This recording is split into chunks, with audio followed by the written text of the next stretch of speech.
नमस्कार मंडळी, मोरे त्यांच्या रेसिपी चॅनलमध्ये तुमचं स्वागत आहे।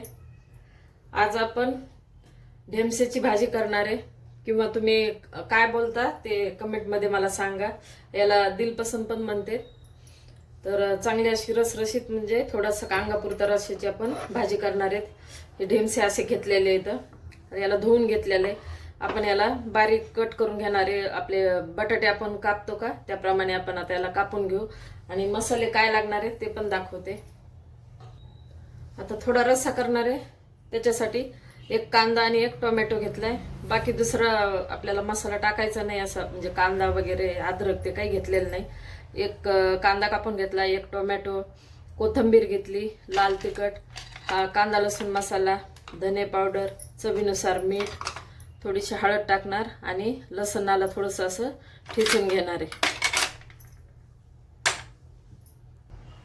आपण लागन तसा थोडासा कुट्टा पण टाकणार आहे, पण असा एक वाटी घेतलाय, पण जेवढा लागल तेवढा मी टाकणार आहे। आता आपण हे ढेमसे घेतलेले ते कापून घेणार आहे। थोडंसं हे वरचं आणि खालचं आपण साईड कापून घेणार आहे आधी, आणि जसे बटाट्याचे तुकडे करतात का त्याप्रमाणे आपण याचे तुकडे करणार आहेत। जास्त जर म्हणजे निबर बी असेल ना ते बी पण काढून टाका। आता हे चांगले कवळेच आहेत, मी बी काही काढणार नाहीये। फक्त असे बटाट्यासारखे आपण आता तुकडे करून घेऊ। आता अशा प्रकारे मी सर्व ढेमसे कापून घेते। हे ढेमसे आपण आता असे कापून घेतलेले आहेत। आता आपण लगेच भाजी करायला सुरुवात करू। आता आपण आधी काय करणार आहे, हे ढेमसेची फोडी केलेली आहेत त्याला अजून परतून घेणार आहे, आणि नंतर मग फोडणी देणार आहे। आता तेल टाकलेले थोडंसं कढईमध्ये, त्याला परतून घेऊ आधी आपण। परतल्यावर मग भाजी करू।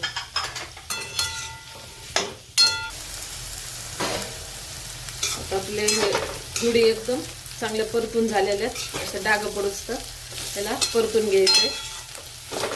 आता आपण भाजीला फोडणी घालणार आहे।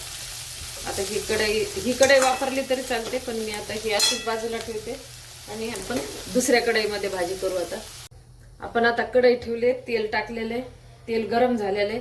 आता आपण एक चमचा मोहरी टाकू।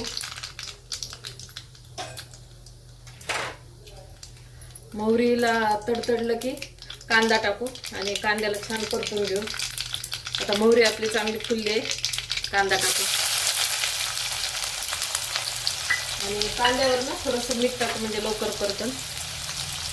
आपण जे भाजीला मीठ घेतले त्याच्यातलंच टाकले, म्हणजे नंतर आपल्याला कळते किती टाकायचं ते। आता याला चांगलं परतून घेऊन नंतर टोमॅटो टाकू। आता कांद्याचा थोडा कलर बदललाय, आता आपण लगेच टोमॅटो टाकून घेऊ। टोमॅटो मऊ पडेपर्यंत आपण याला परतून घेऊ, आणि मग आपण मसाले टाकू।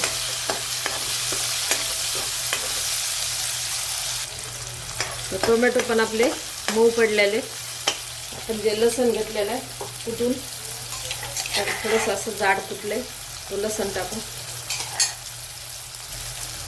आता लसण टाकलेलं आहे, थोडंसं लसणाला पण परतून घेऊ। आता छान लसण परतलंय। आता आपण हे लाल मिरचीचं पावडर घेतले ते टाकू, कांदा लसूण मसाला, हळद, धने पावडर आणि मीठ तुम्ही चवीनुसार टाकू शकता। थोडीशी लगेच कोथिंबीर पण आधी टाकणार आहे, नंतर पण टाकू, फोडणीत पण टाकू थोडी। आता या मसाल्याला आपण परतून घेऊ।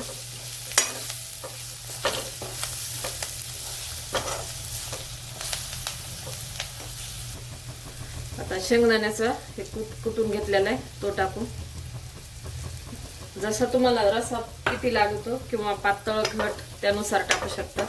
आता शेंगदाणे भाजून आपण कुटलेले तरी पण थोडंसं याच्यामध्ये परतून घेते, आणि मग आपण ढेमशाच्या फोडी आपण परतून घेतलेल्या त्या टाकून देऊ।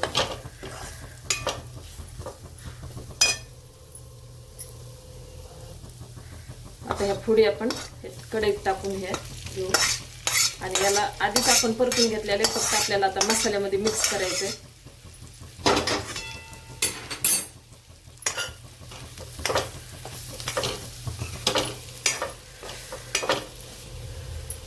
आता आपण पुडी सर्व मसाल्यामध्ये एकत्र अशा एकजीव करून घेतल्या.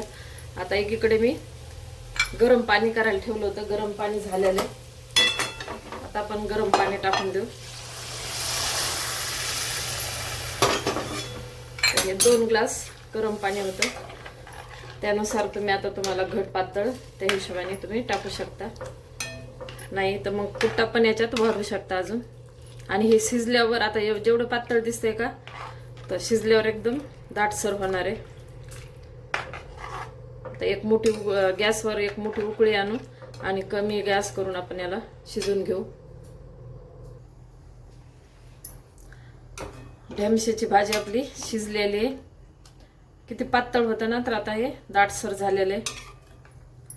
आणि ही अशी भाजी केली ना तर न खाणारे बी आवडीनं खातील. एकदा अशा प्रकारे तुम्ही नक्की करून बघा.